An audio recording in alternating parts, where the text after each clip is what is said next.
Good afternoon, ladies and gentlemen. I welcome you with the ancient yet timeless words of peace. Assalamu alaikum. Before we start, I just wish to offer my condolences to Brother Bilal Chima, who was scheduled to be our event MC today. However, he had a family emergency and was unable to attend.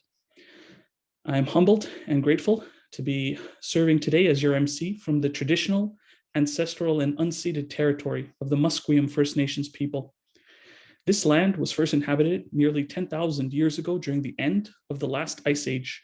The Musqueam's ancestors have lived in the Fraser River Delta for thousands of years. Today, portions of the Musqueam's traditional territory are called Vancouver, North Vancouver, South Vancouver, the Burrard Inlet, New Westminster, Burnaby, and Richmond. In addition to where I personally live and am speaking to you from, Islam Unravelled Anti-Racism and Community Resilience work takes place on the unceded territory and ancestral homeland of the Tsleil-Waututh, Squamish, Wilsum, Katsi, Kwantlen, Quilkalitnum, Matski, Quadkit, Semetu, Stawasin, and Stotolo nations.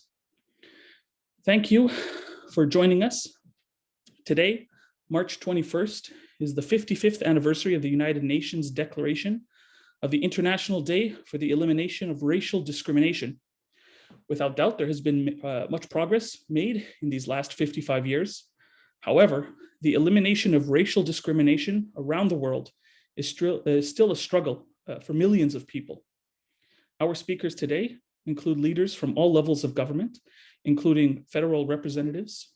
We have MP Ms. Salma Zahid, provincial representation from MLA and Parliamentary Speaker for Anti-Racism Initiatives, Ms. Rachna Singh, MLA Michael Lee, as well as MLA Adam Olsen, who is also from the Sarlip First Nations. We have municipal representation from Victoria City Councilor and former Somali refugee Sharmarke Dubow. We are also honored and grateful to have Regional Chief Terry Teegee from the Tlaka First Nation as our keynote speaker. We are also incredibly grateful for the participation of Dr. Amira Halperin from the Jewish community, as well as Dr. Adam Rudder, representing the Black community and BC Community Alliance, Ms. Mariko Kage from the Japanese Canadian community, and Ms. Rania Lawendy from the Muslim Association of Canada are here with us as well. Before we start, there's just a couple things to mention.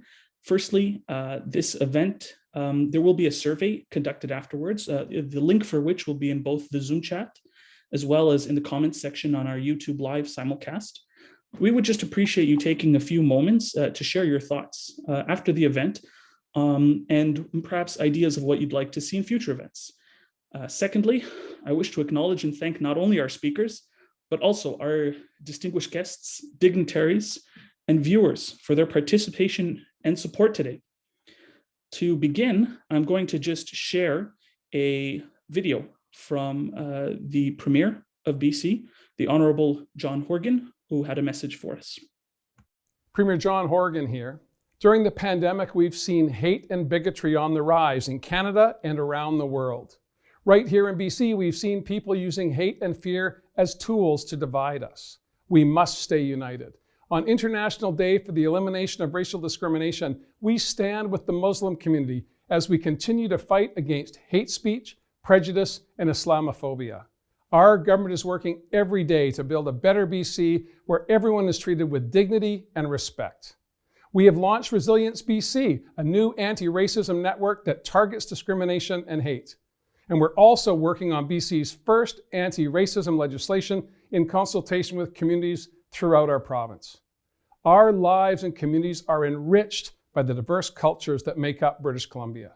Today and every day, we must come together in kindness and understanding to build stronger communities and a stronger province.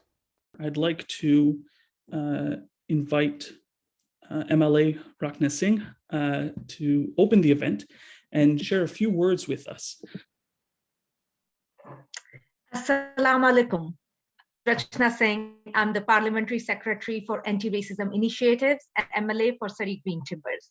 I'm grateful to be speaking to you from the shared traditional territories of the Semiahmoo, Katsi, Kwikwetlam, Kwantlen, Kikite, and Swasan First Nations.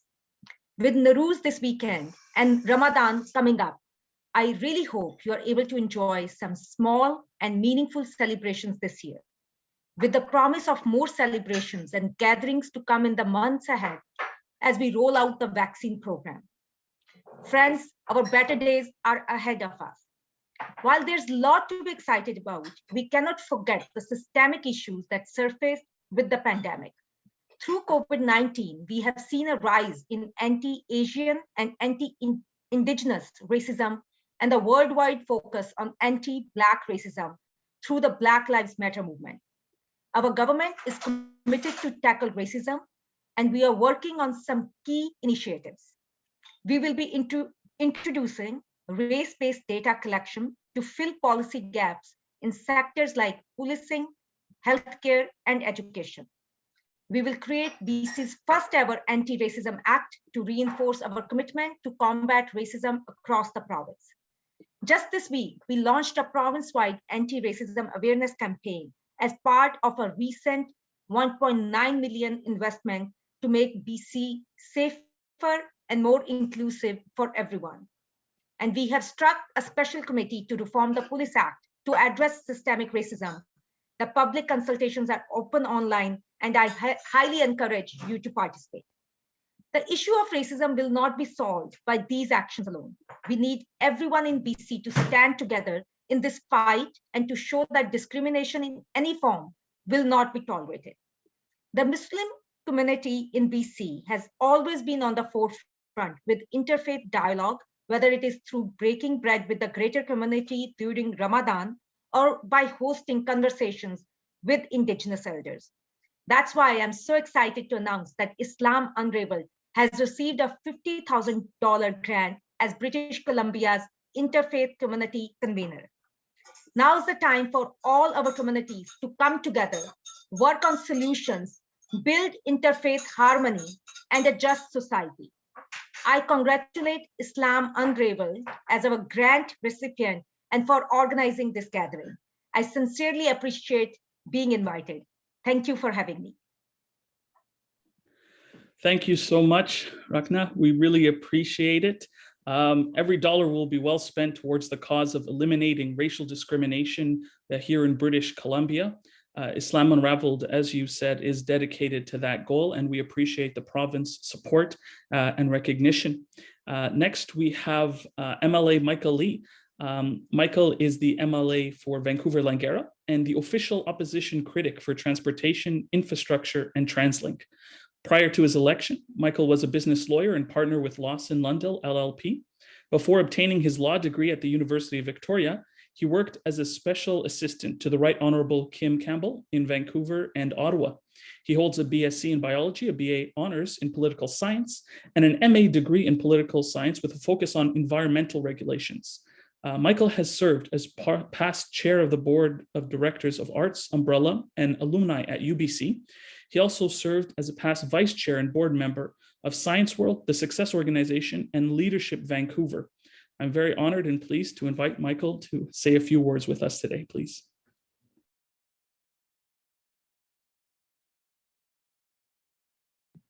And thank you very much for inviting me to join in this important session.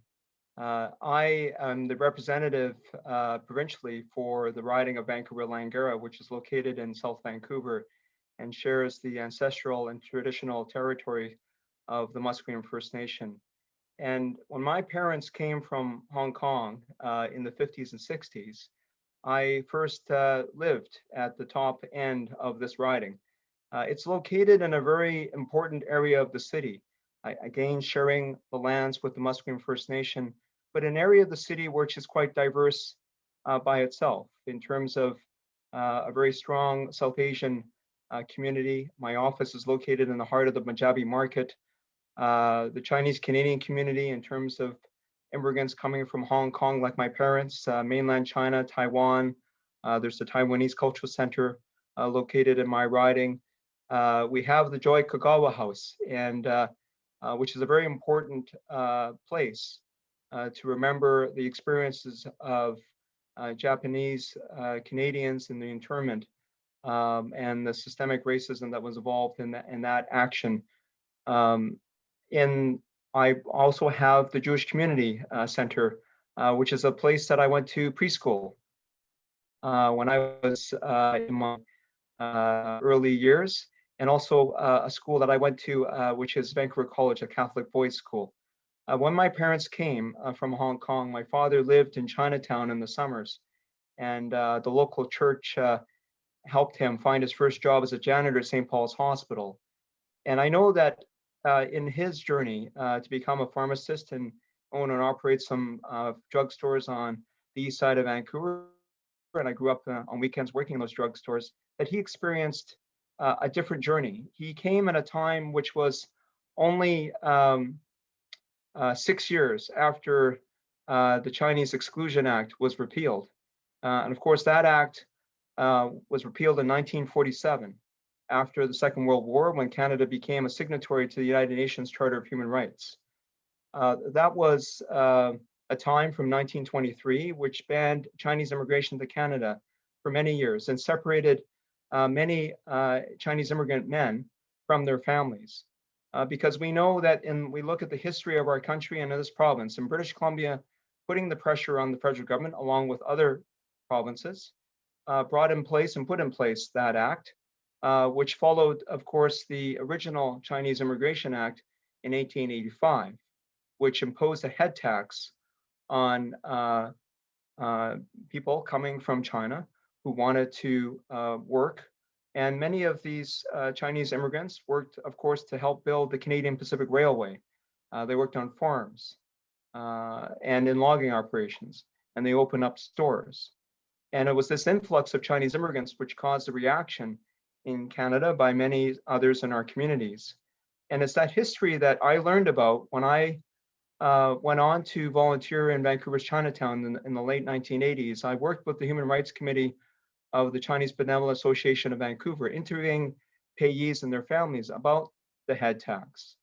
And in that time, we saw many families, of course, that talked about their history with Canada and their separation from their families and their hardships.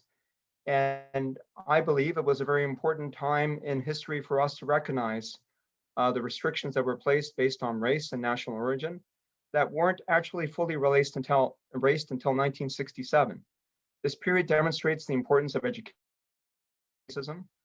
It realizes that we all recognize that we're not that far removed from the darker parts of our Canadian history. And of course, as was mentioned by others already here, we've seen a significant rise in the face of COVID-19 of anti-Asian hate here in British Columbia. The Vancouver Police Department has reported a staggering 717% increase in Asian hate crimes in 2020.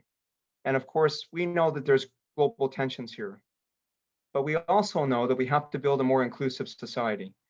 And that includes standing up against incidents of racism. We saw that with the ancient Musqueam village and burial ground system that was vandalized recently in my constituency. We've seen anti-Semitic symbols and swastikas and white power words utilized in a local park in my riding, Riverview Park. And all of these terrible acts of hate are sad reminders that we have so much work more to do to fight racism in our society.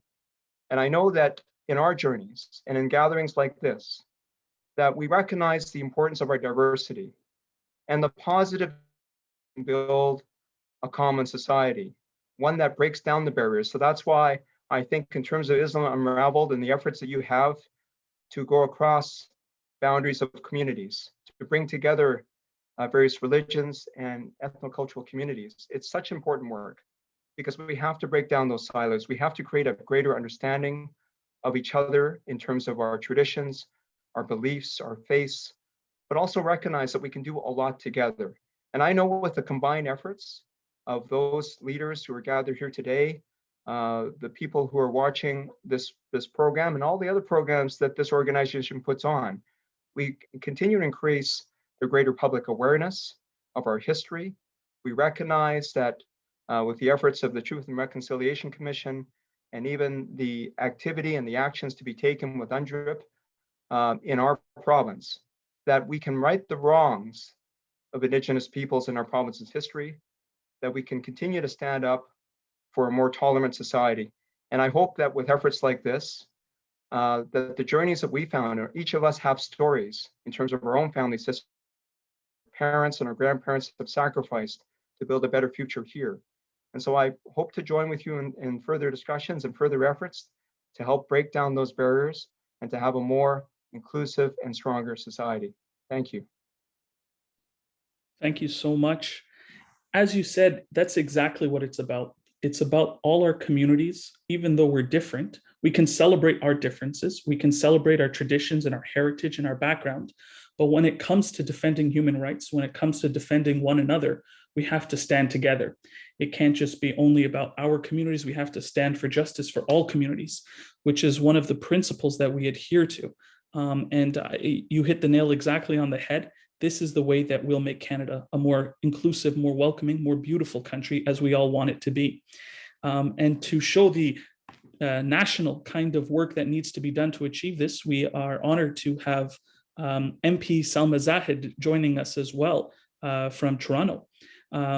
She was elected as a member of Parliament for Scarborough Centre in 2015 and re-elected in 2019. Ms. Zahid is a committed champion for one of the most important issues of our time, which is gender equality. Salma is chair of the Standing Committee on Citizenship and Immigration and a member of the Standing Committee on the Status of Women. In her work on the committee, she has worked to ensure the voices of racialized Canadians and visible minorities, women in particular, are heard and advocated for to improve the service within the immigration system, and the family reunification system is one of her passions. As an MP, Salma has worked to raise awareness of the oppression of the Rohingya Muslim community in Myanmar and other oppressed persons around the world, and has pressed the government to take a leadership role in providing humanitarian assistance. In Scarborough, Salma has worked to bring people of different communities together through initiatives such as the Scarborough Centre Multi-Faith Council, as she firmly believes as well that what we have in common as Canadians is far stronger and far more important than what sets us apart. It is now my honor and privilege to introduce Ms. Salma Zahid. Thank you, Jazakallah, brother.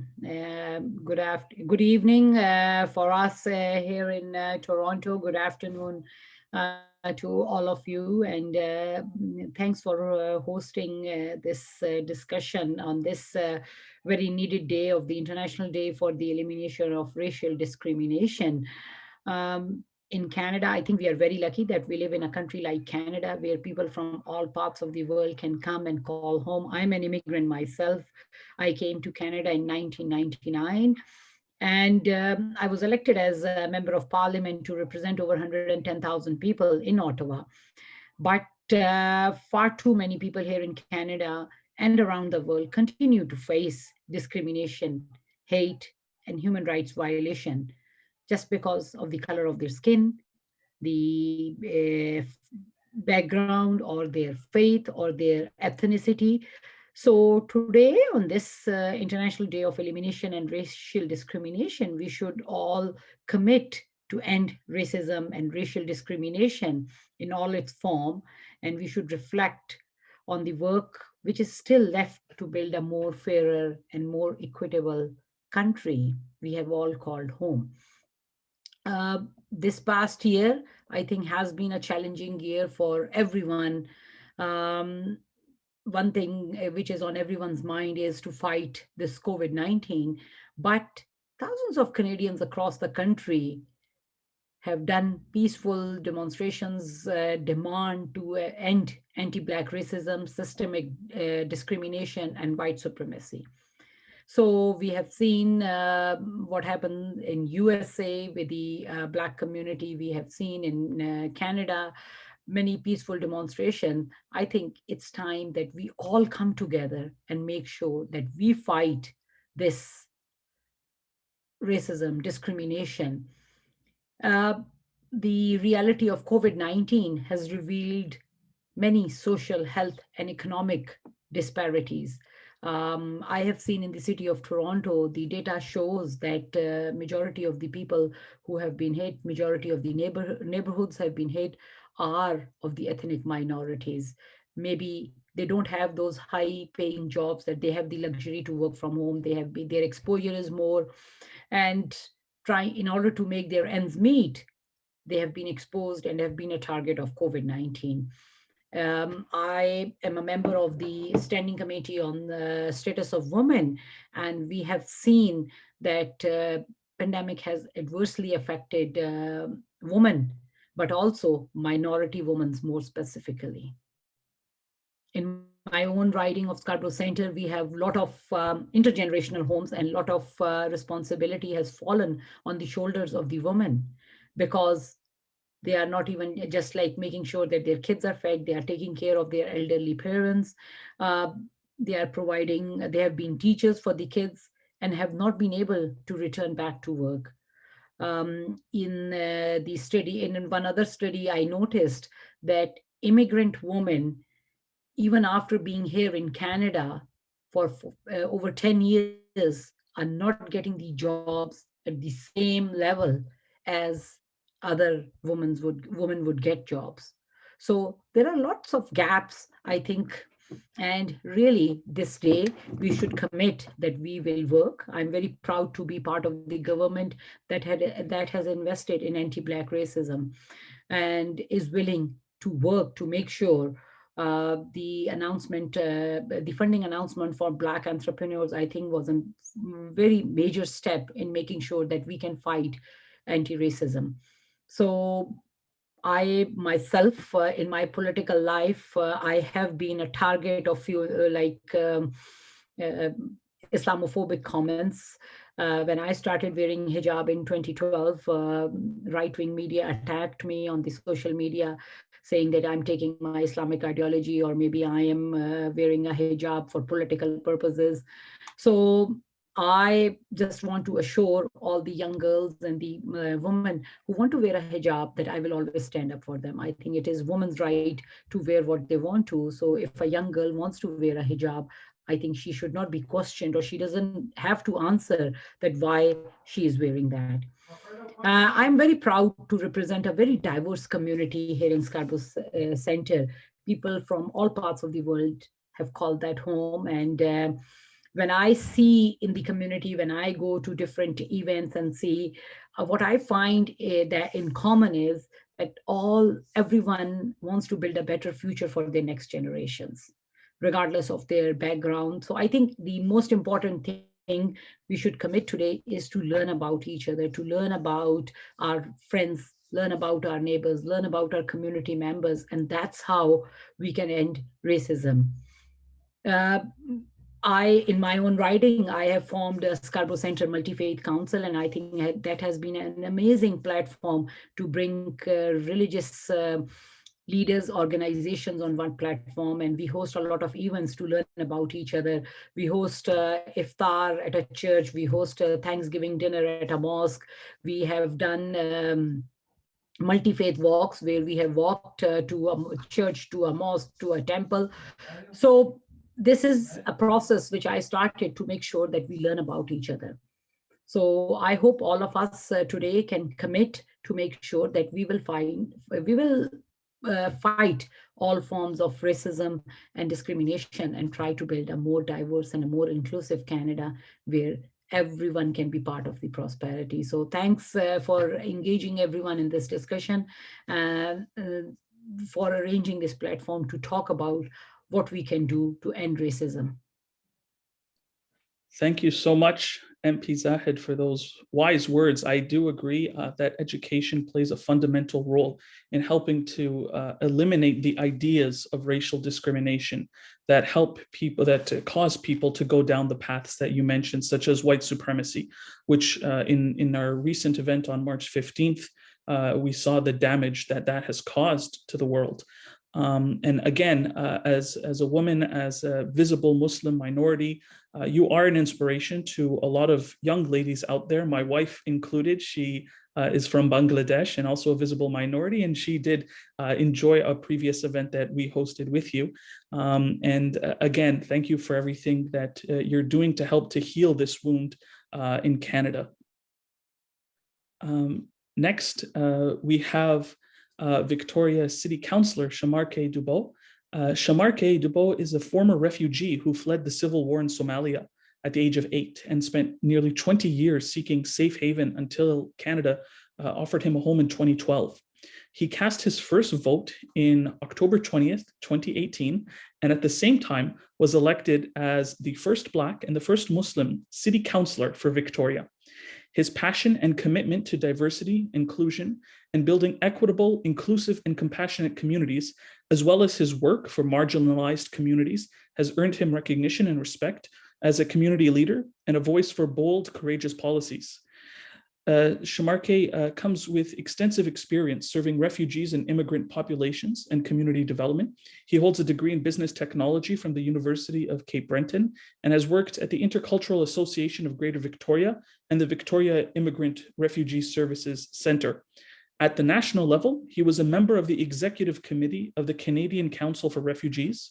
He also served in various organizations and groups as a volunteer, including the Crime Reduction and Education CRED program, and the steering committee for the Pacific Centre Family Services Association and the Victoria Tenant Action Group.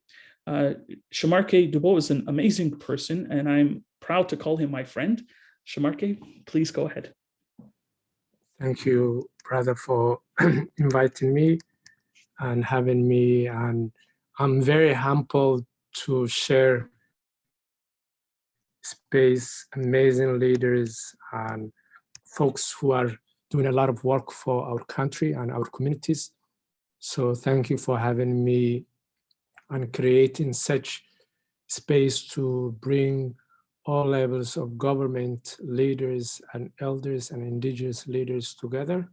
I just want to begin by acknowledging that I join you today from the territory upon which I am, in City of Victoria. And I would like to acknowledge and show my respect and gratitude the Lukwankan peoples and whose territory, traditional territory that I work and build relationships. The Songhees, Esquimalt, and Wazanics people, whose historical relationship with the land continue to this day. And including to those of us who came here as settlers, as migrants, as refugees, either in this generation or in generation past, and those of us who came here involuntarily, particularly as a result of the transatlantic slave trade or Holocaust or persecutions in their homelands. I make this acknowledgement not as some sort of historical footnote, but as a commitment to a true and lasting reconciliation with the indigenous people. As you alluded, someone who has found safe haven in Canada and have been uprooted in my own homeland, I think the best Canadian I could be is really playing a role in reconciliation and continuing my commitment to build relationships, but also see how my actions, my influence, my platform, and whatever I could do to make sure that I play my role in every day. Today we gathered because we are marking the March 21st, the International Day for Elimination of Racial Discrimination. And we are using our Sunday evening or afternoon. Some of us have, I don't have children, but I'm sure a lot of leaders and the organizers and community that have joined us as families, but taking the time to really create this space to stand up to racism and racial discrimination, which is everyday work. And as earlier been alluded, the COVID-19 really reminded us and exacerbated the inequities and injustice that has existed in our community way before COVID-19 hit us. And that showed and also the uprise of racism and also devastated many lives with tragic consequences. We've seen migrants and refugees seeking safe haven through boats and losing their lives. We've seen when they end up in countries being rejected and refused, or countries and governments implementing policies. We've seen the violent and deadly attacks against Black, Brown, Asian, Indigenous people.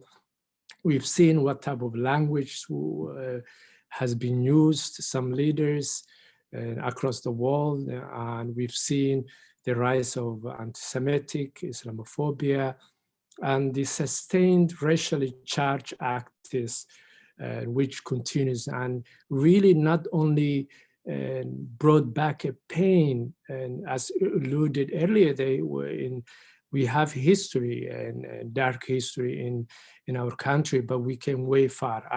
I'm very happy and grateful that I am part of the local government in City of Victoria, where we have the oldest Chinatown in Canada and the second oldest in North America. That itself, which is very close to the City Hall, every time I walk there to get my coffee, it's a reminder how far we come, but it's also a reminder how far we need to do and the work that we have to do to make sure that everyone in our community feels safe and their sense of dignity and rights are upheld. So at a local level, what we started doing at City Victoria since this council came into power 2018 is really looked at how the city decisions are made and how the public budget is decided. So one thing we've worked hard is to form Office of Equity, which the city didn't have before, which would give the city the capacity and the know-how and the experts so we can equip our staff, they could do the important work. As we know, the public fund is a broad group of services. So some neighborhoods and groups of people in our communities have been and currently left out of those services, which is the reality. And as we know, being in part of a community whose lives together is making sure that our public assets are welcoming and available to everyone. So in order to do that, we have to have the right tools, and that is the work we're doing. And in terms of talking about how do we tackle racism, and I'm aware the province is doing a lot of work at that end, but in our community in here at City of Victoria, and I co-chair with the mayor, Lisa Helps, which also took a leadership, Welcoming City strategy, and is to ensure that we create very inclusive cities. So we invited indigenous nations, the Songhees and Esquimalt Nation, the leaders from the library to settlement agents, ethno-cultural such as the Chinese, Filipino, and we are working together how to build a framework so that everyone could flourish in our community. We know newcomers enrich our community, and Welcoming City is not just welcoming for newcomers, but all of us as inclusive, diverse, resilient, connected city, a city in which everyone is welcome, everyone is able to participate economically, as earlier alluded, the job opportunities, socially, culturally, and politically, on the ongoing evolution and the direction of Victoria. Another thing that I brought forward was the city to declare the UN Decade People of African Descent, which we are in midway. We already adopted the Indigenous, and now we adopted the African Decade, and also try to look into how to remove racism in our city policies, bylaws, program, and services. So we have directed the staff to develop a plan to address anti-racism and anti-Black racism. And I really look forward to that work. But at the end of the day, I think at the local government, which I'm proud is that we're very close to the people and on a neighborhood level. So also how do we encourage and fund programs that and that neighbors could come and share things. Now COVID delayed and some things that used to bring neighbors together. But I hope as we move from this pandemic and that we can get together is that how to increase neighbor to neighbor relationships.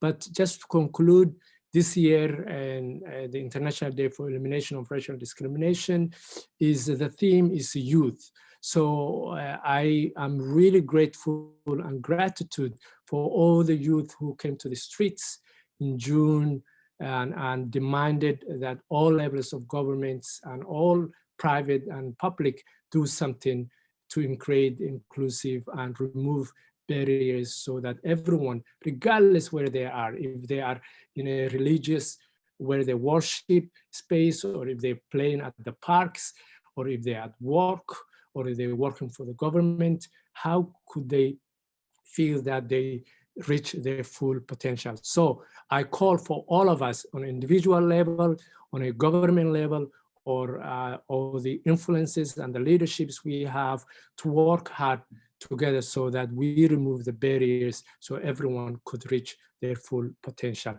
And thank you very much for having me. And it's such humbling again to be among the amazing leaders. Thank you. Thank you so much, Sharmarke, for your words and for your story. Again, it is us who are honored to have you here, and thank you for the work you're doing. Something you said actually brought back a memory for me. And, you know, my father immigrated to Canada from Egypt in the 1970s, the late 1970s. And he went to the University of Toronto to take his PhD in education. After he graduated, he was unable to find work. He had to work in, entry-level jobs in the service industry, and this is with a PhD. And he went to a school for an interview. And on his way out, after the interview, a friend of his from university asked him to come aside because he worked in that school. And he said, Mohammed, let me tell you, I think it's because of your name that you're not getting a job. So my dad immigrated to Canada from Egypt, got a PhD here, and was told that he can't get a job because of his name. It's that silent racism and discrimination that really hurts the heart, that really affects so many, upstanding people. And my dad is my role model. And he's, a fantastic person. He's cooped up at home now because of COVID, but I'm sure as soon as that's over, he'll, go out and, continue his life. And he loves Canada. Again, he met my mom at university, so some good things came from that. But the racism, the discrimination, that has to stop. Our next speaker is MLA Adam Olsen. Adam was elected as a member of the Legislative Assembly for Saanich North and the Islands in 2017. He has been an interim leader of the BC Green Party twice, first from 2013 to 2015, and again from January to September 2020. Adam is an entrepreneur, a networker, and a community builder. For the past 7 years, Adam has been an advocate and facilitator committed to good governance and improving public participation to strengthen all aspects of the community and province.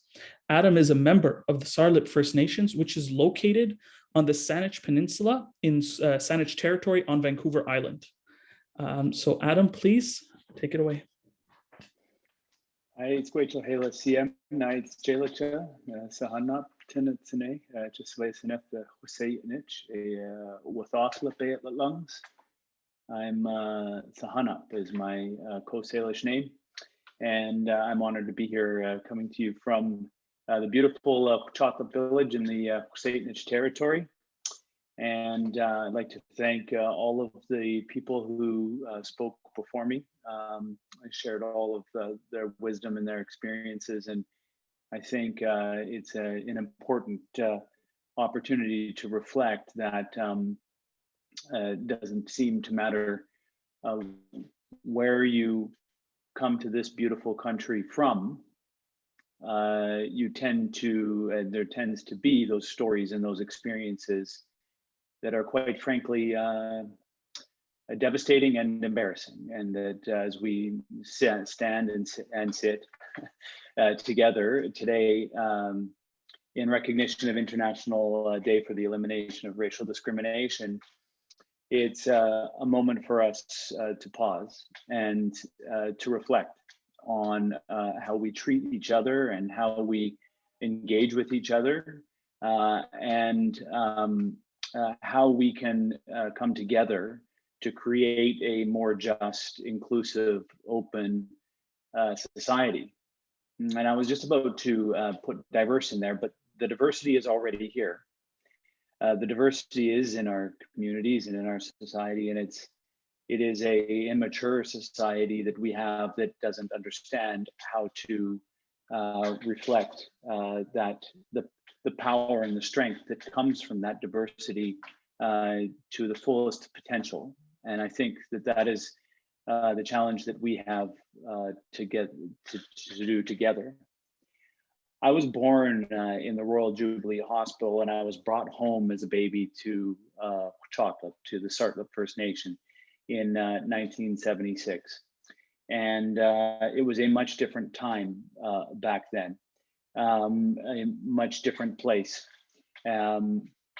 What's not too different are the rules that govern this Indian Reserve.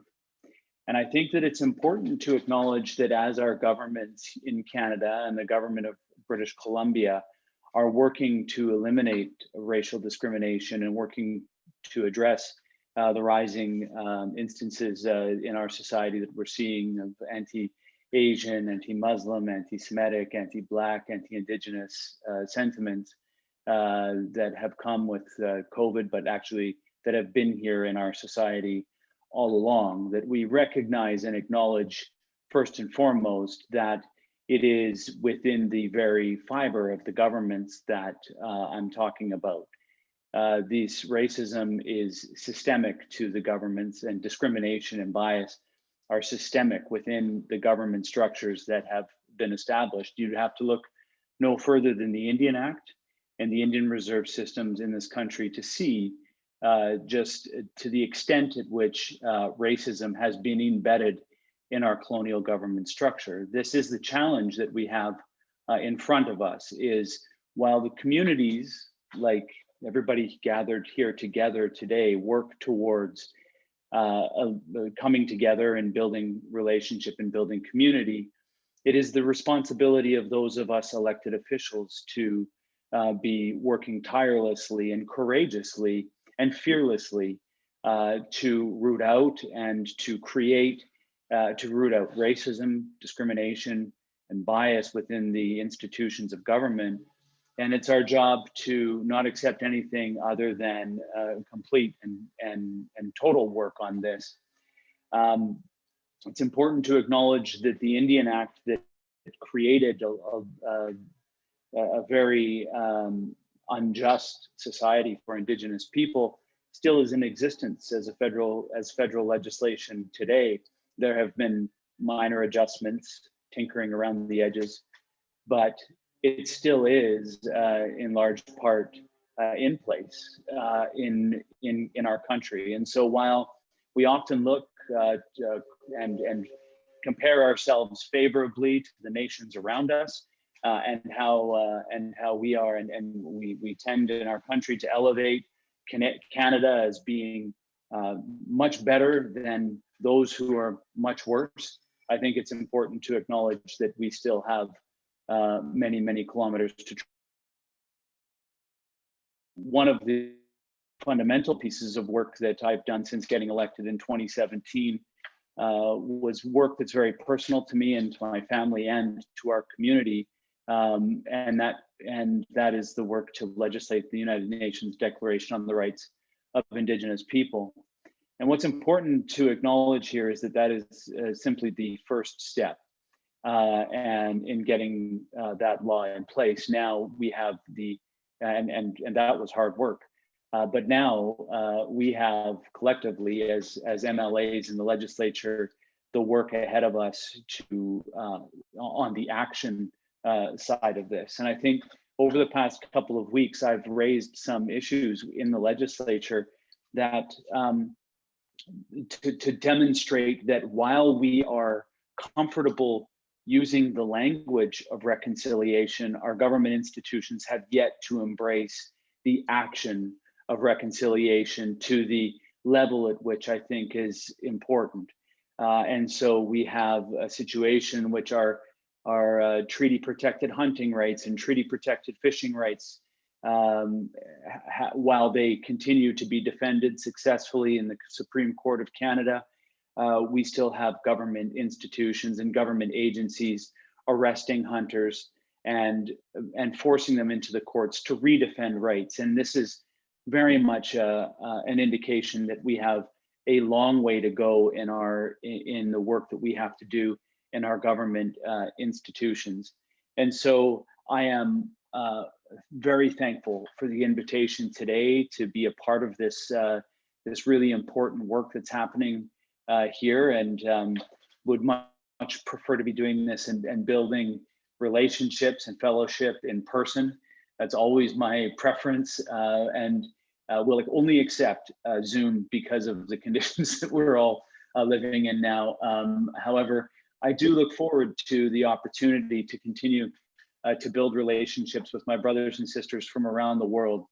And one thing that I know in my world is that while I can speak very clearly and articulately about the experience of growing up here on an Indian reserve, I can also relate to the stories of my brothers and sisters from around the world whose teachings I think help us understand this place that we live even better.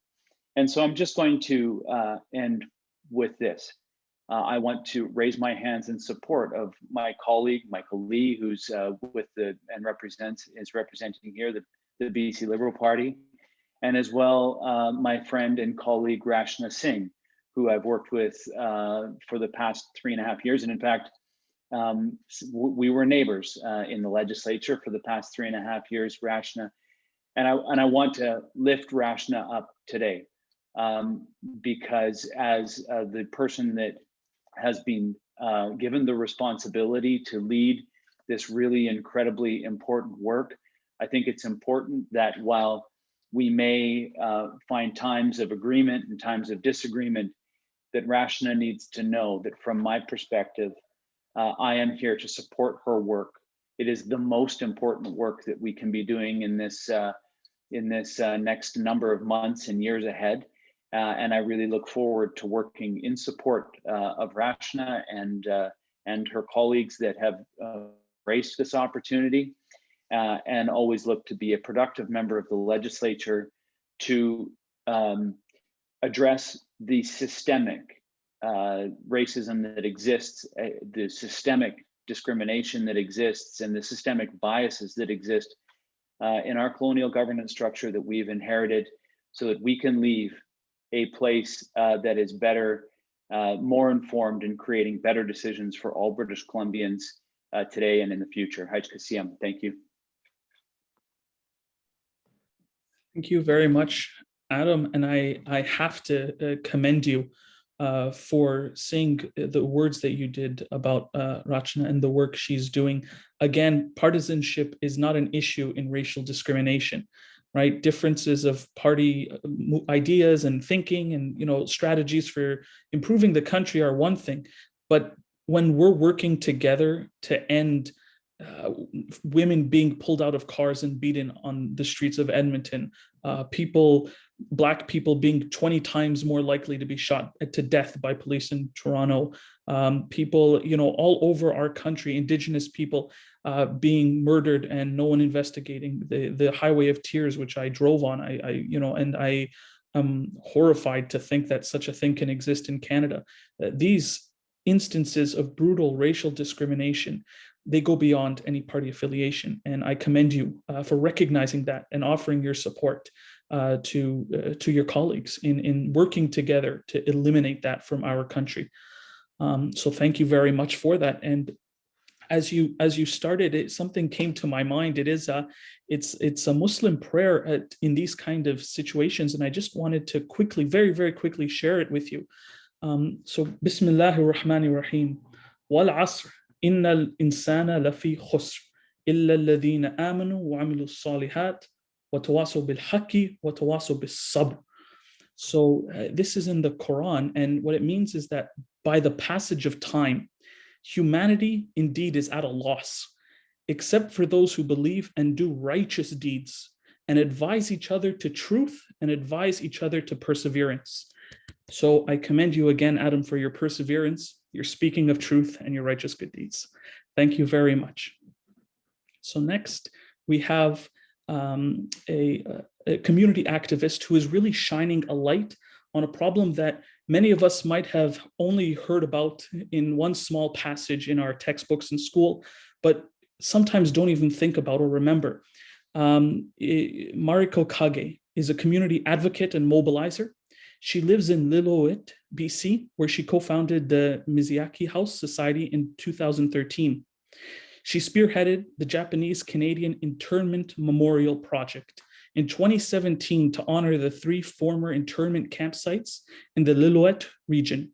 In 2020, she coordinated the publication of her father's life work, Migration, Displacement, and Redness, a Japanese-Canadian perspective.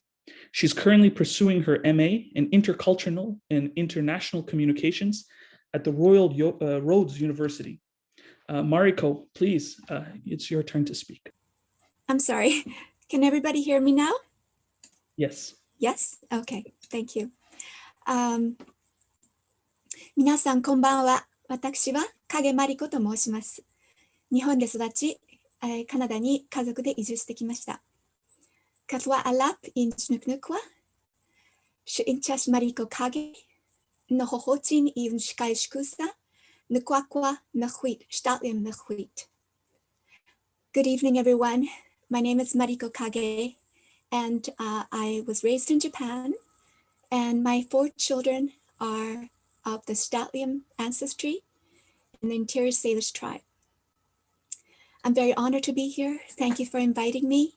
I represent the Japanese Canadian communities across Canada. Currently, I sit on the, was invited to join the committee of the National Association of Japanese Canadians, and in particular, the Human Rights Committee. And I am bilingual and bicultural. I came as a teen immigrant and went through the experience of cultural adjustment, culture shock, loss and trauma, and I can relate to all immigrants from all over, what it's like to leave your home, family,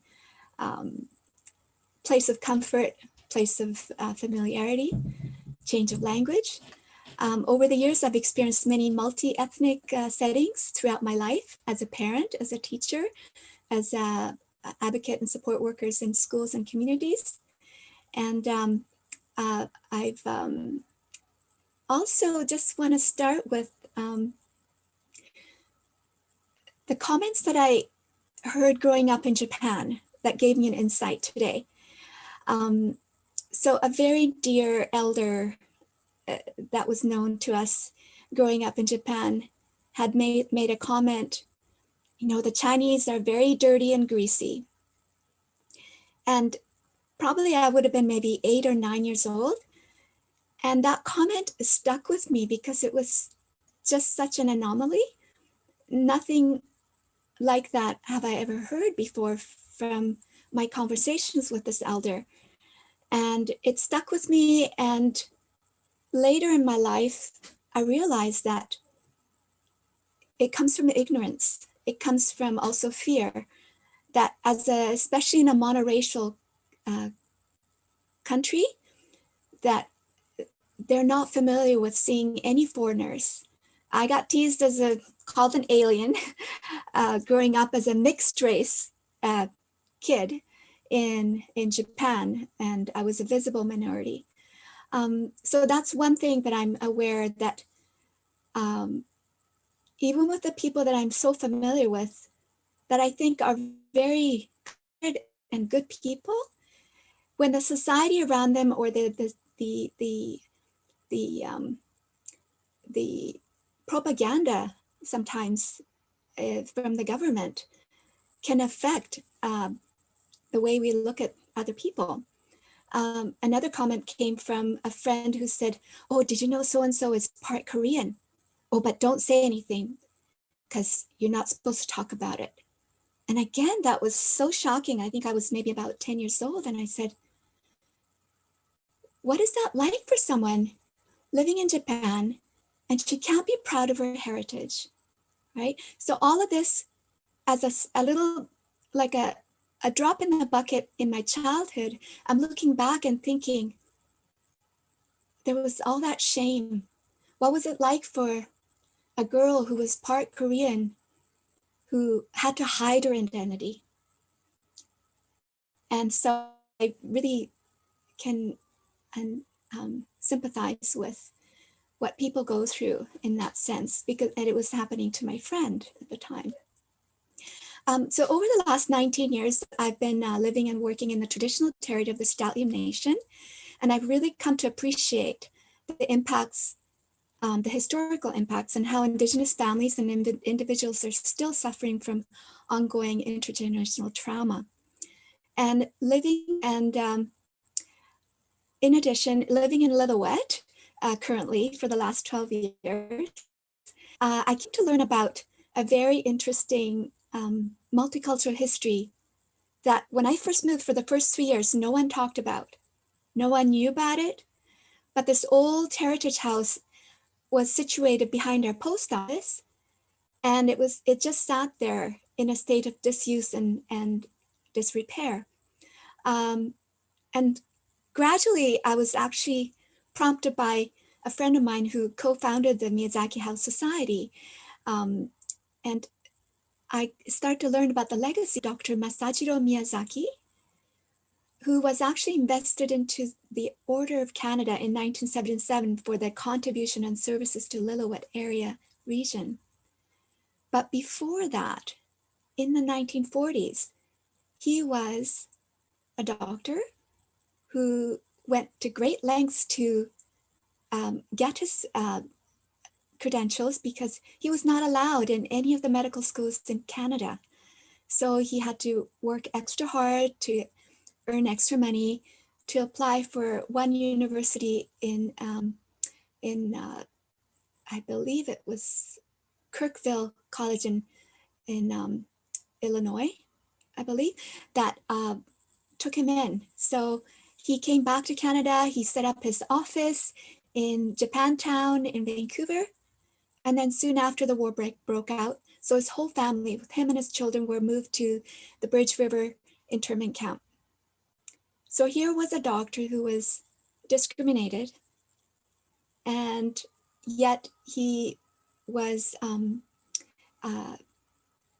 actually invited by the son of the Gold Commissioner of Lillooet, Casper Fair, and his son's name was Artie Fair, who befriended Dr. Miyazaki because he was a doctor and Artie Fair was a coroner. He eventually invited Dr. Miyazaki to come and live in his heritage house because the town of Lillooet lost a doctor. And yet, although he served the town of Lillooet, he became the doctor to help the Indigenous people and also all of the people, over 1,000 people who were interned in the area. He was still not allowed to practice in the hospitals. He was not allowed to bring his clients to the hospital or in the clinic, in the local clinic. So hopefully maybe some of you who are interested would have a chance to look into and research your own history about Dr. Miyazaki, because it was through her daughter that I came to be made aware that there are no signage of all these internment camps throughout BC. And that led me to speaking with some of the local elders and learning more about the internment sites. And then with the help of the District of Lillooet, I was able to organize a project to make sure that the 3 internment camps were acknowledged in the area, namely East Lillooet, Minto Mines, and in Shalath, which is the former site of Bridge River. And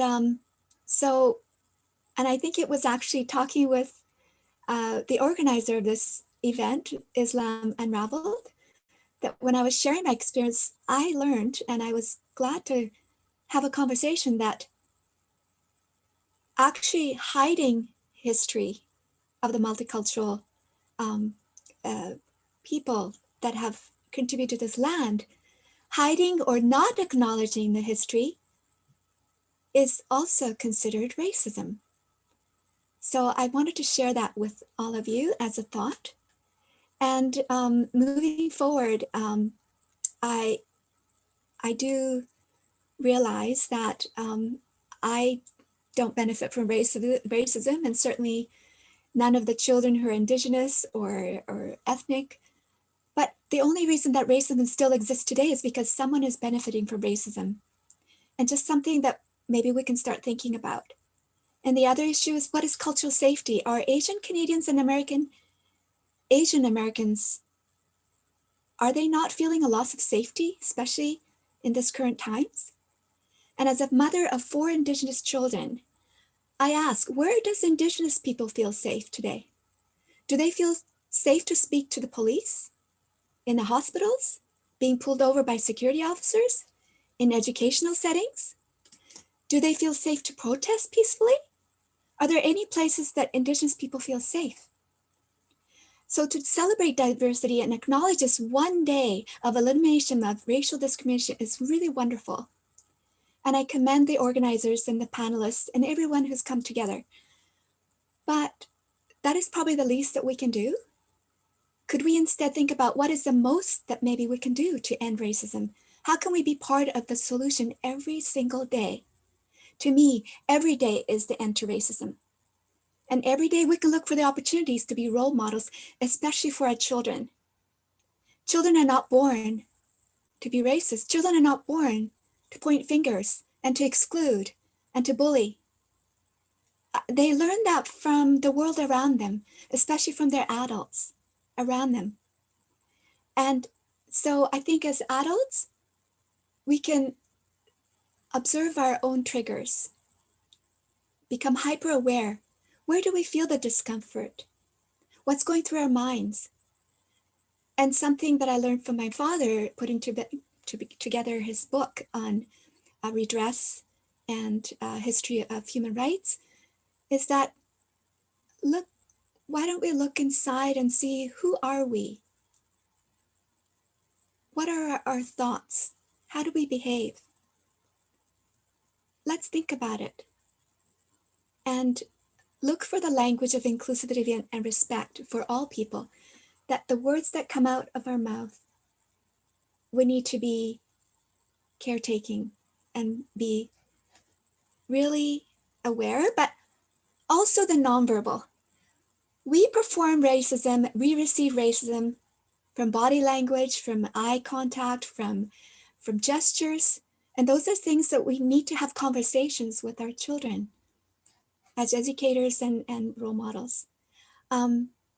So as my children are Indigenous, Japanese, and they're also from my mother's side, German, Irish and French from both their parents' side, and they also have Chinese ancestries, all of those ancestries. So I'm grateful to have this opportunity to be guiding children of let's say, Heinz 64, or a big mix of cultures. But I hope to see a world that is more inclusive and interconnected. In closing, as an Aikido instructor, I'd like to share a teaching from the founder of Aikido, Morihei Ueshiba, who said, "Extend loving protection to all living things," which is about kindness. 皆さんどうもありがとうございました。Kukstum kalap. Takam ichnuknukwa, all my relations. Thank you very much. Arigato gozaimashita, Kage. Appreciate everything that you have said and the practical tips that you have given us as well to address racism every moment that we see it, every instance where we encounter it. What can we do? What's the best thing we can do, either with our hands or our mouths, or if at the very least with our hearts? How can we address that? And something you said that was very powerful and actually ties into our next speaker is the issue of historical elimination of a person's history and what that does is as a form of racial discrimination. George Orwell, the author, had a quote that the most effective way to destroy people is to deny and obliterate their own understanding of their history. So it's a very important issue to address. And to do so, I'm going to pass this on to Dr. Adam Rudder. Dr. Rudder was born in Vancouver and completed his Master of Arts degree in history at the University of Victoria, where he wrote about the Hogan's Alley community in Strathcona. He completed his doctoral studies at the University of Ljubljana, where he documented the experiences of people of African descent who arrived to socialist Yugoslavia, primarily through scholarships. He is currently a full-time faculty at the Fairleigh Dickinson University in Vancouver, where he teaches in the Department of Literature. Adam is a founding member of the Hogan Alley Society, which is committed to the research and writing of Black experience in the 20th century in British Columbia. He is also a founding member of the BC Community Alliance, an organization that emerged out of a need for more comprehensive approaches to confronting anti-Black racism, specifically in schools in the Lower Mainland. Dr. Rudder, please go ahead.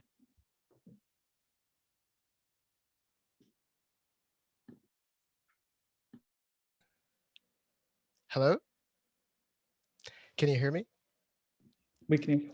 Okay, sorry. I had a little difficulty unmuting myself. Hello, thank you for inviting me here tonight. And as well, I would like to acknowledge that I'm also speaking from the Katsi, Siamu, Kwantland, and other Coast Salish peoples' land. And I am thankful for that. I always give these land acknowledgements with a bit of reservation, just because I spent so much time studying histories of colonization and racialization.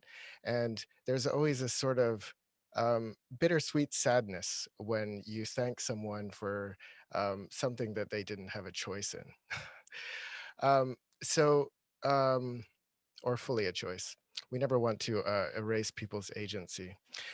Yeah, but as someone who has studied Black history in British Columbia and have actually, I guess, spent a lot of my academic career studying histories of people who essentially haven't left a large historical record for us to reconstruct their experiences with. So I did my master's degree at the University of Victoria, looking at the Hogan's Alley community in Vancouver, a community that is becoming a little bit more known. Perhaps some of you have heard of it. Many of you have probably heard of it at this point. When I was doing my research, even just 20 years ago, far fewer people had heard about it. And in fact, I remember, trying to explain to folks when I was telling them or sharing with them about my research, they were often quite shocked to find out that there was a history of Black presence in British Columbia, which wasn't surprising because it was also a shock to me when I was 20, or actually it was a little bit later, because I remember the first, sort of encounter I had with Black history in British Columbia was when I was a good part through a history degree at Simon Fraser University. And I was actually studying, Black history as much as I could at that time. It was difficult to study African history. It's oftentimes, African history is one of those ones that you particularly here is difficult to find professors who might be in alignment with you in terms of their viewpoints and perspectives on that history. I remember shortly before I had come to SFU at the time, there was a former colonial administrator teaching teaching African history. And I was told, although I never took his classes, and I was one of those students who, if I suspected it might be a bad, rough experience taking a history class with someone who might not be, teaching the kind of history that would dignify Black history in the way that I thought that it should be at that age. 20-year-olds have strong opinions about these things. I would generally avoid their class. But I had heard, that there was this sort of idea that there was something good about British colonization and, so on and so forth. And that was kind of the starting point. So before, which is to say, I went through most of my university degree without ever hearing about this community. And I come around to this quite a bit just because I think the experience that I had learning about it, about my history finally, and learning a little bit more about Black experience in British Columbia is telling in the way that it was very frustrating. And because my entire life had been characterized by this sense of not feeling as though I belonged in this particular context, right? And most of the time I had thought about or kind of imagined a time in which I would leave and join a community where Black history was celebrated and where there were Black people and so on and so forth. So I bring this up because I think that there are some real tangible reasons for including people's history in terms of, sort of keeping them engaged and giving them a sense of belonging. I think the world right now, obviously we look around and the world is very divided.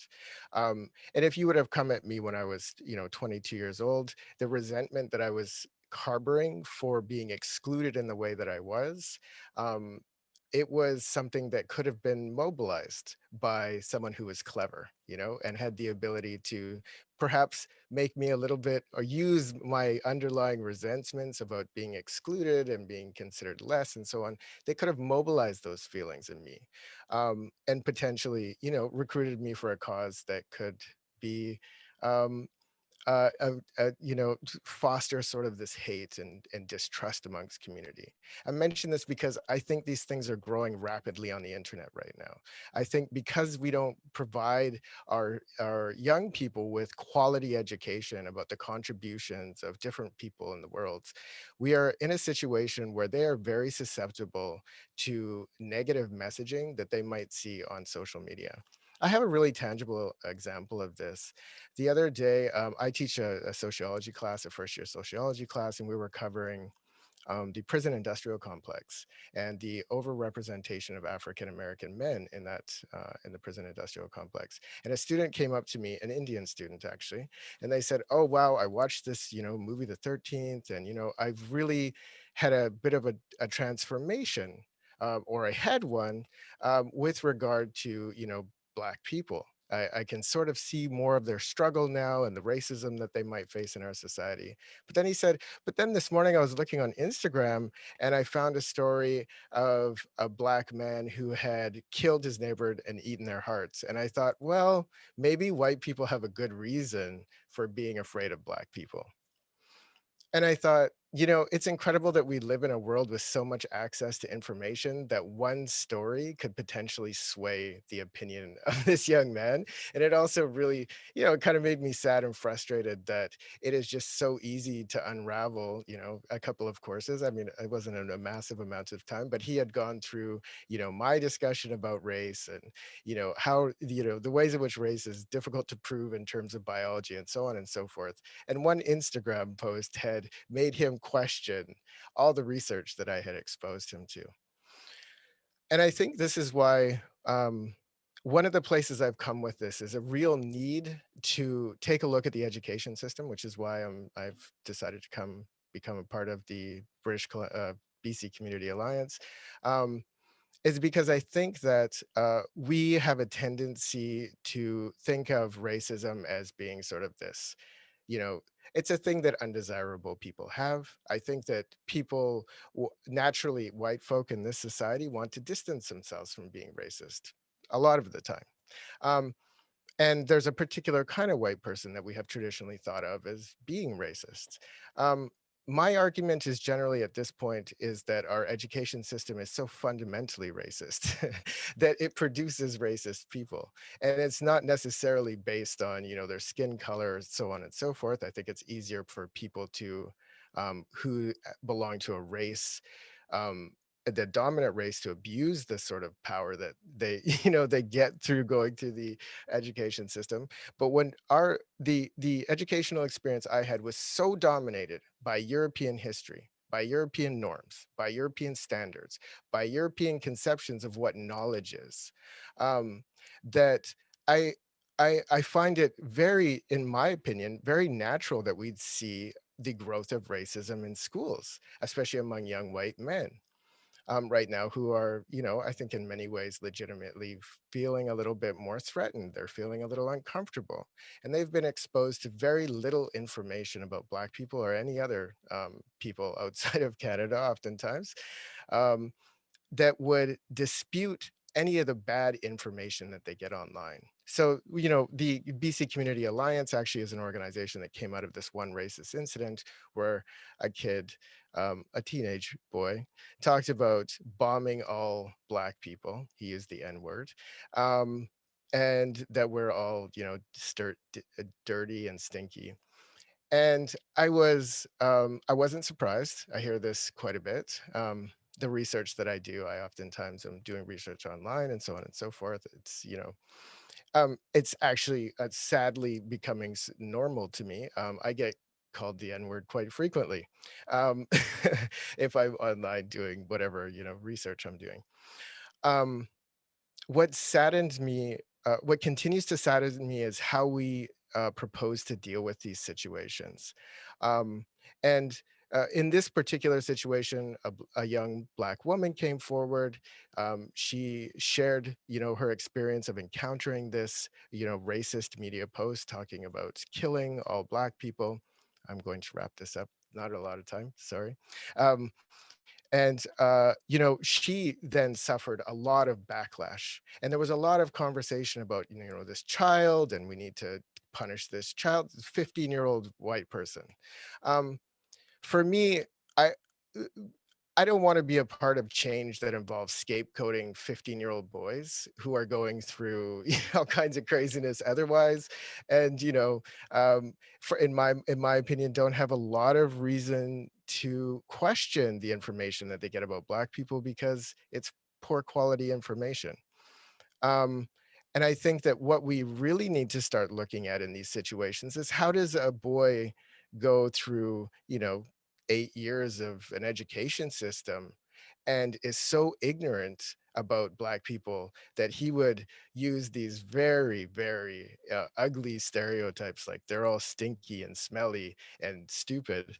Clearly, if he'd have been exposed to even some basic information about what people of African descent have contributed, or the kind of rich cultural histories that we have, despite the fact that over the past 400 years it's been a bit of a rough go for us. Yeah, I find this sad. So my feeling is now we need more than curriculum in the education system. We need to rethink how the ideal human that we're actually trying to create with this education system. What are the standards? What are the values? What is knowledge? And how does power accumulate around certain ways of knowing and interacting with the world, i.e. science? Are there other ways? And I think once we start to get at these more fundamental questions, that we will also be, of course, providing all students with a kind of better education, because I think right now our education system is not really keeping up with the times. Um, uh, but I think that we need to focus less on curriculum and more on let's get people in rooms talking together from different cultural backgrounds when we're trying to come up with new curriculum. I would hate to see a situation in which, a consultancy was hired, they come up with a curriculum for Black history or whatever, they put it in the hands of teachers who are totally ill-equipped to teach it because they've never really thought about Black history or anything else before. And then, putting it into a school system where the administrators are ill-equipped to deal with racism, and the students, and teachers don't really have anywhere to find support, to teach, to learn, so on and so forth. This is a big problem. It needs to be resourced. So when politicians talk to me about caring about racism, my general response is, where's the resources? Where's the support? Where's the money? Because until we start actually showing that we actually care by resourcing initiatives that are focused on making real changes in the education system, we are not going to get anywhere. We are going to create situations in which people can build careers, in which people can throw around fancy language with regard to diversity and inclusion, and have not really any understanding of what they mean. I mean, for example, inclusion. Do we really want inclusion? Do we want to be included into a system that has, for the last 300 years, been solely focused on sort of building up white men? That's not the kind of system I want to be included in, actually. A few things like that. So more systemic change, more resources. Thank you for listening to me. Apologies for going over time. No worries, Dr. Rudder. We appreciate your words. Again, you are the expert. This is what you've dedicated your life to, studying and understanding and sharing your solutions about. And I will say one thing in particular, when you were talking about bad information, it's disinformation a lot of the times, like actively set out by people with bad intent to bridge and create disunity in communities, disunity in cultures, disunity amongst races and people. The online sphere in particular is just horrendous what's going on there. Whether it's large social media platforms turning a willful blind eye at best towards genocide, which our previous speaker, Dr. Heidi Beirich, she spoke about the kind of institutional, technological fueling of racism, and how we might just want to just tear down the entire current system and create a much better one. So even though, again, it's a strong position, but this is an issue that is been hundreds of years in the making, and it does require strong action. And, again, thank you very much for your sharing, and thank you for your wisdom. I appreciate it. Thank you. Our next speaker, Ms. Reina Lawendi, she is actually a social activist who has also dedicated her life to community development and activism. She joined the Muslim Association of Canada in 1998 and has served on all its different committees over the years, including being one of the first women on their national board. She is currently serving on the National Executive Council of the Muslim Association of Canada and is the director of the MAC or MAC, currently serving juniors and youth. She is also a principal at the Maple Grove School, as well as the first Muslim female chaplain in Canada at the University of Waterloo. She graduated with a degree in biochemistry and holds a master's in educational leadership.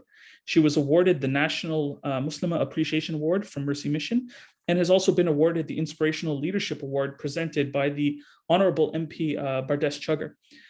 So Sister Reina, please, it's all yours. Assalamu alaikum, everyone.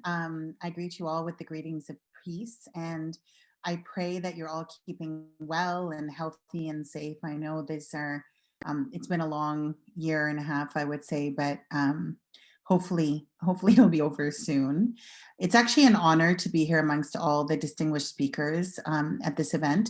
And I've loved hearing everyone speak so far, and I've learned some new things. So as our MC said, my name is Rania Lawendy. I was actually born and raised in this beautiful country. And being a visible gendered minority growing up, I grew up in Ontario in a small city in Waterloo. And, I hate to say it, but I could speak until tomorrow about the experiences I had with various forms of discrimination from the time I was in public school to university, and even later while employed. Even walking down the street, I was always ready, unfortunately, for microaggressions, all the way to full-on assault. So I have been assaulted in the street before, and we'll talk a little bit about what our sisters and brothers and sisters are going through in Canada. I can't count the endless times I was told to go back to my own country, which is interesting since this is my country and where I was born, or surprised that I spoke English, like perfect English, all the way to the assumption I was uneducated because I wore hijab. And interestingly, that was in a fourth year class in university. So it was pretty interesting. And, interestingly, Muslims are the largest minority in Canada and the most educated of those minorities. So, it's always been my hope that, I've had 5 children, and I had always hoped that, they would never have to experience the discrimination I experienced growing up. And I know I've even had it better than most. So I have made it a mission to be a social justice advocate. And it's one of the reasons actually I joined our organization in my early 20s. So like you said, I'm currently the principal of Mac Maple Grove School, and I am, I do believe, like our esteemed speaker right before me, that education is the key.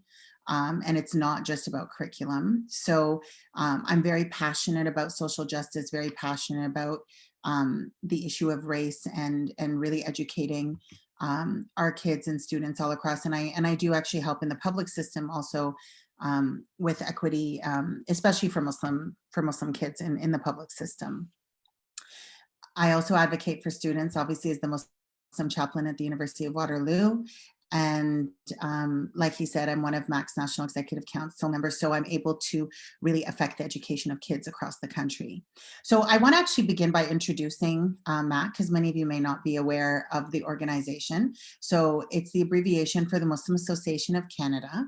And we are the largest Muslim organization in Canada. MAC is an independent, nonpartisan, domestic charitable organization. And our organization is really devoted to educational programs, social programs, charitable programs, and we are faith-based, really doing a lot of nonprofit work. So MAC is a national coast-to-coast grassroots organization, and I think this makes us a bit different than other organizations. And, you know, as Muslims, one of the tenets of our faith, and that's taught to us by our beloved Prophet, peace be upon him, is to treat everyone fairly, irrespective of race, socioeconomic class, gender, etc., devoid of any discrimination, and to help really create a society that stands firm in justice. And so this is the individual's responsibility as well as the collective societal responsibility. And, you know, Prophet Muhammad, peace be upon him, during his last sermon, he actually said something really he did say many beautiful things, but one thing I do want to highlight is that he felt that he was not going to be there for very long. He wasn't well. And he even said that this would be my last sermon. And he reiterated the need for the acceptance of people of all denominations, which is interesting because, you know, he came to the Arabs as a people, and he said, no Arab has any superiority over a non-Arab, nor a non-Arab have any superiority over an Arab.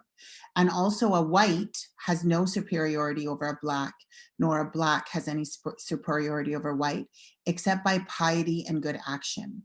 And so, you know, the teachings in Islam are that all of this doesn't make a difference. What makes a difference is how pious you are, like how you submit to God, and the good actions that you do. And this is obviously a major tenet of our religion and what we promote across our work across Canada. As this large, you know, grassroots organization, it's a privilege, and we have the privilege of also being a voice for the voiceless. And, you know, there's discrimination across all fronts, and we're able to bring about these issues that are important to the community in general, but more importantly, the Muslim community, to the forefront of the Canadian discourse. So we serve actually over 100,000 people annually. We have chapters in 13 cities. We have 18 centers and mosques. And we obviously believe that education is the key. Like I was saying, we have 28 schools across Canada. We're very lucky to employ over 1,000 people. We have actually over 2,500 full-time students and over 10,000 part-time students in our schools. And, you know, we really hope that this is, not just we hope, but we know that this will build a better, stronger Canada. So as we know, in Canada, we haven't been immune to all forms of discrimination, and in particular, unfortunately, racial discrimination, as highlighted by all the speakers before me. And, you know, Canada, unfortunately, has a history, like many of us talked about, of racial discrimination against our brothers and sisters, the Indigenous, the Blacks, the Asians, people of color, visible minorities, Jews, and of course, Muslims, which is what I'll be highlighting. In recent months, we've seen an increased attention to Islamophobic and unfortunately racially motivated attacks on Canadian Muslims. And it's, you know, so surprising, even after the horrific cold-blooded murders, we all know of the 6 innocent Muslims in a Quebec City mosque. So the brutal killing, for instance, of Mohammed Aslam Zafis outside the International Muslim Organization Mosque obviously has led to renewed calls for changes to be made in Canadian society. We're seeing a growing anti-Muslim harassment and physical violence against Muslims, women in particular, especially in Edmonton, but not just in Edmonton. I myself have experienced it. Many students across campuses have been illegitimately harassed by CSIS, as discussed. I actually wrote an op-ed in the Toronto Star last year. And it's interesting because what's happening is our own government agencies, instead of putting resources where they should be putting them, they continue to use resources investing in surveilling level-headed, high-achieving, active religious Muslim students. And basically they're collecting intelligence by knocking on their doors. And this has actually caused huge mental health issues, and it's affected their ability to practice their faith without fear of being labeled as a threat or as terrorists. And it's why it's one of the pieces I ended up writing, because I was seeing that with many of the students that I was dealing with. Also, in the midst of mass lockdown procedures, there's obviously been economic collapse overall and uncertainty. And we've even seen hateful people targeting and blaming Muslims for the spread of COVID-19, which seems ridiculous, but they've been on the attack. We have Mac's own masjid we had it happen in Cold Lake, but more recently Masjid Toronto, which is one of the major masjids in the downtown core of Toronto. We've seen actually 6 major incidences at both its locations. So they have 2 locations in downtown Toronto since the start of the pandemic, including spray painting racial slurs and actually breaking glass. We saw even in Vancouver, where you guys are at, hijabi was punched repeatedly on transit. A Montreal family enduring racist confrontation at a park. In London, Ontario, women having racial slurs against them. Also in a store, Toronto women facing anti-Muslim tirade on the TTC, amongst others. I mean, I could go on, like I said, until tomorrow and probably further to that. And most recently in Edmonton, obviously, we saw the 3 hijabi women who were attacked verbally and physically. And it's sad that we have to highlight all of these things that are happening in our beloved country. And so, we are asking and hoping that this message gets out, that we have to do more to eliminate racial discrimination. And our government really needs to take an active strategy to ensure that structural and systemic racism and discrimination in all its forms are removed from their policies and practices of their institutions that actually serve, they exist to serve and protect Canadians. And we as an organization are obviously committed to continue to elevate the discourse and rally for the rights of our citizens to live in a society where racial discrimination is eliminated and hopefully Islamophobia is eradicated. I know recently the government rendered January 29th an official day, and we are appreciative of that. But like we've said, that's not enough, right? And so we really need to work really hard at all levels of government and all levels of society, starting with the education in our public systems, but also within our laws and in our institutions, and making sure that we will not tolerate any type of systemic or structural racism towards any group, to be honest. It's honestly been an honor for me to be part of this distinguished panel. And we as an organization, as MAC, we look forward to working towards this very important cause and really doing whatever we can to propel this cause forward in addressing systemic racism and of course, all forms of racial discrimination. Like I said before, we're a grassroots organization, and we believe that all of us have an individual responsibility collectively, because we are all one voice and we all have to work together, all the organizations together and all of us together as citizens who care, to make a better Canada and a better society for everyone, where they can feel safe and at peace and really be able to have that voice and live the life that they want to live. I want to end actually with one of the sayings of Prophet Muhammad, peace be upon him. And he said that the parable of the believers and their affection and mercy and compassion for each other is that of a body. So if you imagine all of us as one body, when any limb aches, the whole body reacts with sleeplessness and fever, and it's busy with its treatment. So when any one person, and what that really means is when any one person is harmed or afflicted, or their agency taken away, or attacked, or any of these things, all of us should ache, and all of us should, whether we're part of that minority group or not. It is our duty as citizens, and speaking to the Muslims, it's our duty as Muslims to stand up for what's right, to stand up for justice, and to fight to make sure and to advocate for those who may not have a voice or may not be able to advocate for themselves. And the Muslim Association of Canada is definitely committed to the treatment of this affliction. Thank you very much. Thank you so much for that, Sister Reina. We really appreciate it. Before our keynote speaker, Regional Chief Terry Teegee, I did miss one of our esteemed speakers, and I would just quickly like to introduce her and give her the opportunity to share her voice as well. Dr.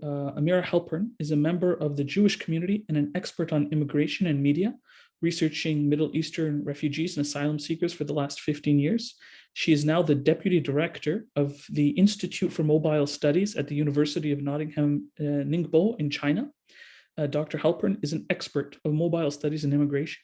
She has been researching the use of media with a focus on mobile phones by refugees, working for a community base and using a participatory methodology and an interdisciplinary approach. So please, without further ado. Thank you very much for all the other speakers that shared their own personal stories and personal experiences. And good morning from China. My new home, and been in Vancouver for the last 2 years. I worked at UBC, so we are talking about migration experience, and I'm using the word home, though I just arrived to China, but it's really interesting to see how we are as travelers migrate to different countries and manage to really tackle problems of discrimination and to integrate, and what is the meaning of inclusion, and so on and so forth. So I would like to highlight maybe a few important things that relate to my work and to the topic of discrimination. I work with refugees and migrants on the research of how you can really use technology and mobile phone technologies to tackle and sort out and combat the problems of discrimination. So what I did until now, and I continue to do now in China, but probably my focus would change now, and I would meet, like Michael Lee discussed, about Chinese immigrants. So these are the new communities that I'm going to work with. It's especially important after COVID-19 to see how we can use mobile phone technologies to help refugees to say what they want to say about their own stories, how we can use mobile phone technologies to educate, to fight ignorance, like you all talked about, and how we can tackle the problems of risks and all the fake news and all the hate speech that we have on social media. So I think that here at our Mobile Studies Institute at the University of Nottingham, Ningbo, China, we are trying to lead this discourse actually to see how we can help and empower these communities. And it's very important for me to take part in this panel today because I would like to highlight that this problem of discrimination is a global issue. As a non-Muslim, as an outsider researcher of these communities, I can speak about discrimination that I came across relating to these communities, relating to the fact that I'm an outsider researcher, which is very difficult. It's a very difficult journey to do, to explore these communities, but very important one. And the most important thing for me is maybe to highlight the global issue, the fact that we all, in different countries, we all suffer from the same problem, and therefore collaboration is very important. And I hope to collaborate together with the academia and with all of you in Canada, and to see how we can actually generate and promote initiatives to tackle these problems of discrimination. So thank you very much. Thank you so much, Dr. Halperin. And again, appreciate it. I know there is a time difference from where you're calling from, so we do appreciate you taking the time to share your voice with us here. Thank you kindly. Thank you. And now, my friends, our keynote and final speaker tonight is Regional Chief Terry Teegee. He is the elected regional chief of the British Columbia Assembly of First Nations and is proudly serving his second term in this position. Regional Chief Terry Teegee, his ancestry is that he is a member of the Takla Nation. As a former registered professional forester, he was responsible for looking after the forests, forest lands, and resources, and he is deeply involved in natural resource development. As regional chief, he was an instrumental voice in the development and historic passing of the Declaration on the Rights of Indigenous Peoples Acts. And now I would like to thank Regional Chief Terry Teegee for his time, presence, and his voice tonight. Please go ahead, sir. Thank you. Daneza, Sekuza, Skies, Chiefs, Registered Chiefs, guests. First of all, I want to acknowledge the territory that I'm on in Claytley, Tene, in North Central British Columbia. I just want to thank Islam Unravelled and the greater Muslim community for this invitation for speaking in this momentous day, recognized by the United Nations to end racism and discrimination. I just wanted to acknowledge all the speakers today and know that here today that all of us that are here are allies in this fight against racism. It has been quite a difficult year. It's been a year since we've been in this pandemic, and I'm very fortunate to receive the vaccine, and it would be how easy it would be if we can only have a vaccine to end racism and end the discrimination against all Indigenous peoples and racialized peoples here in Canada and around the world. But we certainly know it hasn't been that easy. And as we experience this pandemic over this last year, we've certainly know the shortcomings of society here in British Columbia and in Canada, where we've seen really the discrepancy of treatment of Indigenous peoples within the healthcare system. We've seen really the racist attitudes towards Indigenous peoples in the treatment of the vaccine and the rollout.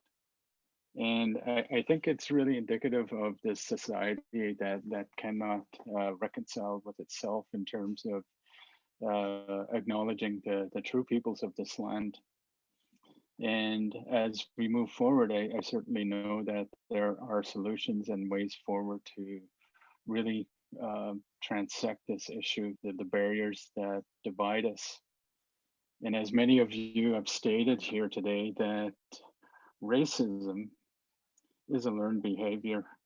And as we move forward, it is part of the solution, where we're very fortunate in this province, and I want to acknowledge the work of all the MLAs, including Michael Lee and my brother, Adam Olsen, who was also in the legislature that momentous period in November 2019 when we passed the United Nations Declaration for the Rights of Indigenous Peoples Act, Bill 41 here in this province. One of the first governments in Western society to do this. And really it provides all Indigenous peoples in this province to turn the page, to reconcile what has been a very difficult relationship with the colonial system. And since colonization began, our Indigenous peoples have suffered for far too long. And in many respects, as we move forward, colonization really equaled genocide. The genocide of our Indigenous peoples, whether it was by war, by biology with viruses, or by policy with the issues of taken us off our lands with the reservation system and the Indian Act, or taken our children away, as we've seen in the last 100 years with the residential school system, the 60s scoop, or currently what we've seen with more recently within the child welfare system, the birth alerts with the taking of our children out of the parents' hands. And certainly this has a lot of detrimental effects on Indigenous peoples. And as we move forward, I certainly hope that part of that solution is the United Nations Declaration for the Rights of Indigenous Peoples Act, where this country can really reconcile with itself in terms of realizing that the Indigenous peoples have detrimental adverse effects that has gone on for far too long. And we've seen it in the last year as well in the report from Marielle Interpellafon, In Plain Sight, the healthcare system, and all the reports that we've seen from many Indigenous peoples within the healthcare system in British Columbia. And certainly this has happened across this country, as we've seen the videos and social media of Joyce Saskatchewan in Quebec. We've seen the reports of the last year and the issues with the policing system. More recently, the death of Talokiat Man in the last month. Myself, relatives here in Prince George, British Columbia, Everett Patrick, Chantel Moore in New Brunswick, Rodney Levi in the Atlantic coast, where we've seen death in custody of our Indigenous peoples. So if racism is within the general public, we certainly know systemic racism is occurring within institutions, including government and the acts of the forms of government that we've seen that is really has detrimental effects against Indigenous peoples, such as the Police Act. What I'm seeing now is that there is a real movement towards changing this narrative, and whether it's with the alignment of laws here in British Columbia to align with the Declaration Act, as we've seen with the child welfare system or the environmental assessment process, or perhaps within forestry. We right now today are working on ways forward where the alignment of laws can see this change happen for Indigenous peoples. And certainly, moreover, in this country, as we've seen the proposed legislation for C-15, which is the Declaration Act as a federal act. The floor for that act and what it was born out of was Bill 262, the Romeo Saginaw Act that failed a few years ago. So as we move forward, we certainly hope that there is a way forward, and the United Nations Declaration for the Rights of Indigenous Peoples declaration is that perhaps one of those tools that we can utilize. And it's not the only tool. And I really believe that within the education system, where many of the issues that we are dealing with racism can be unlearned, and the ability for our people, our racialized people in this country, can really tell that story and develop curriculum that is about us. And far too often, as we've seen over the last 100, 150 years, that the history that is being told in Canada is very limited in terms of the true history of our Indigenous peoples. I myself am Carrier Sekani in Gikson, and we all have our different oral histories. And that should be part of the educational school system.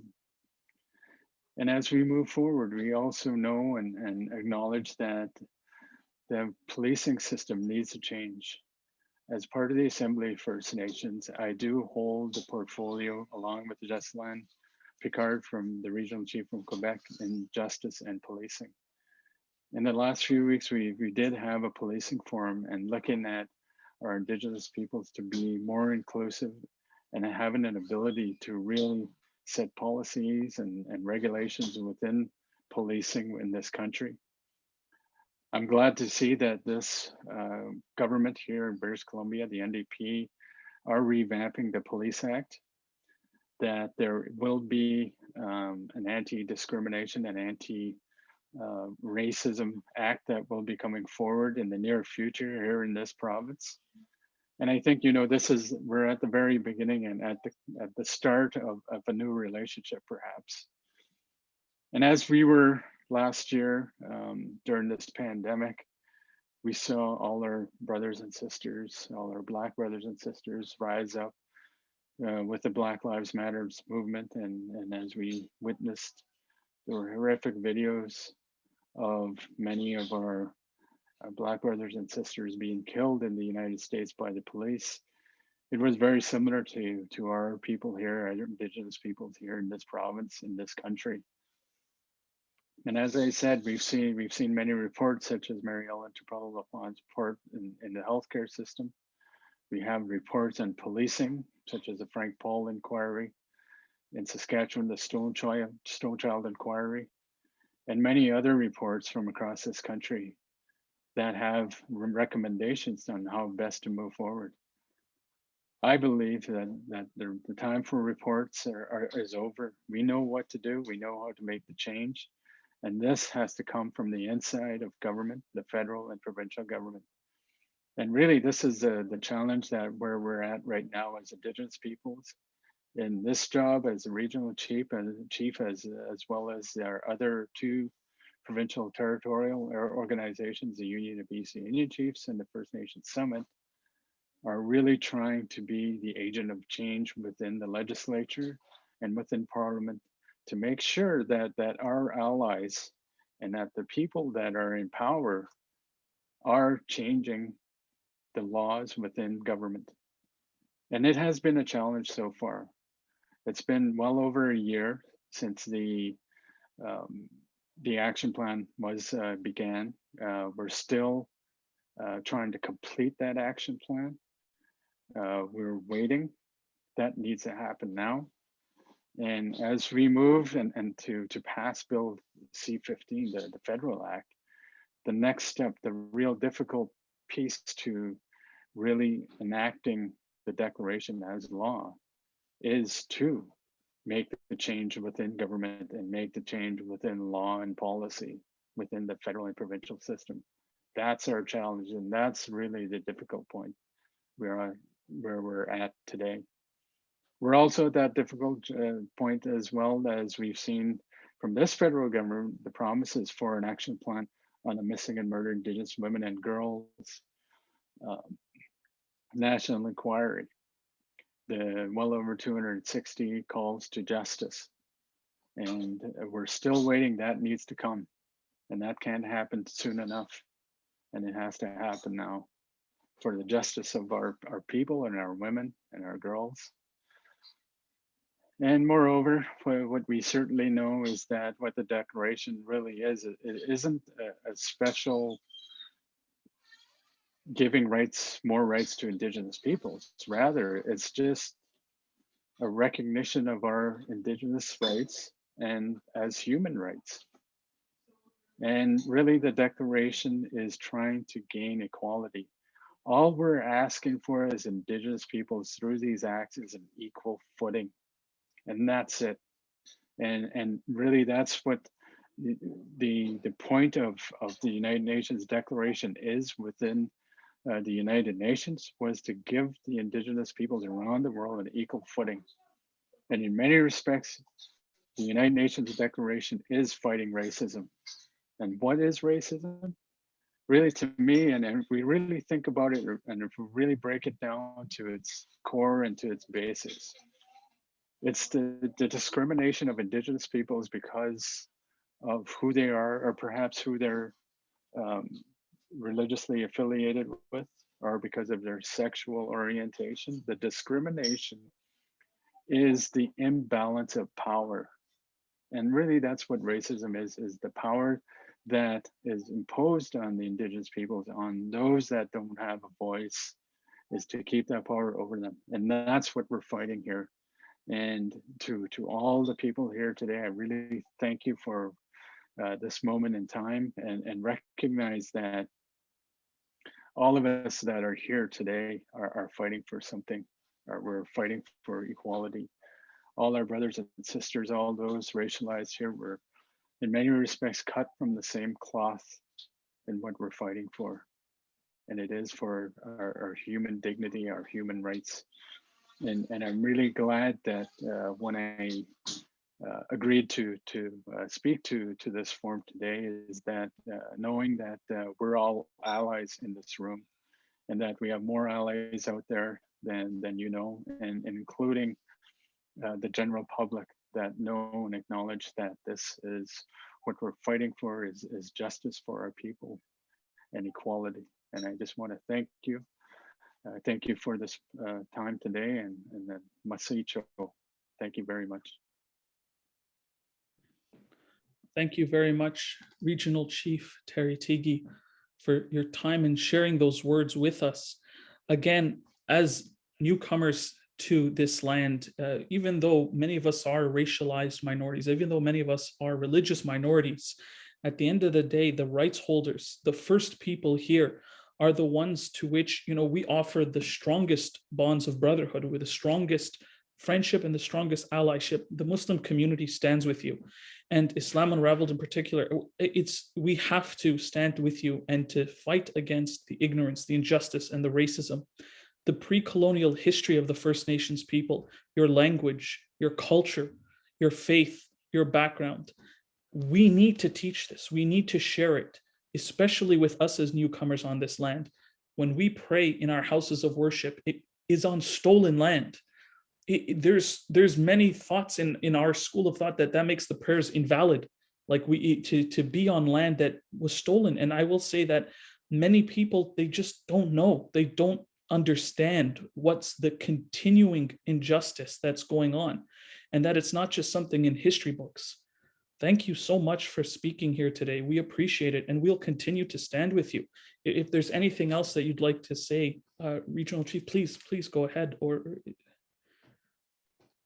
I just want to thank you once again. Is that you know, one of the things that has really been resonating with me today with all the speakers is that we're all cut from the same cloth, and in many of the stories that I heard, sadly, you know, I've experienced that too.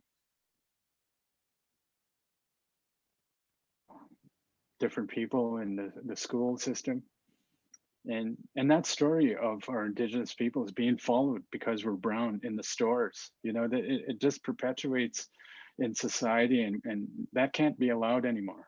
And I think, you know, once we get to that place, and I think we've definitely gone to that place, we've passed that place, is that we need to do something about this together. And the way we do it is that we get a groundswell of people and make sure that our governments, our members of legislative assembly, our MPs, our people in government, including myself, to be accountable and responsible to make sure that we follow through with what we promised in terms of making change, and develop a plan ahead in terms of how best to create a space that is accepting of all peoples, and what we know as this country is of what we know as Canada. And it can be that place. Right now, it isn't for any Indigenous person, it isn't for any racialized person. But that dream of Canada being this place that is accepting and a great place to be, and multicultural, we can't lose that, and we must shoot for that for all of us, and for the betterment of all people and all people in Canada. I want to thank you. Thank you so much. And we will achieve that together, as we say in Arabic, inshallah, which means God willing. And I do believe God stands on the side of justice.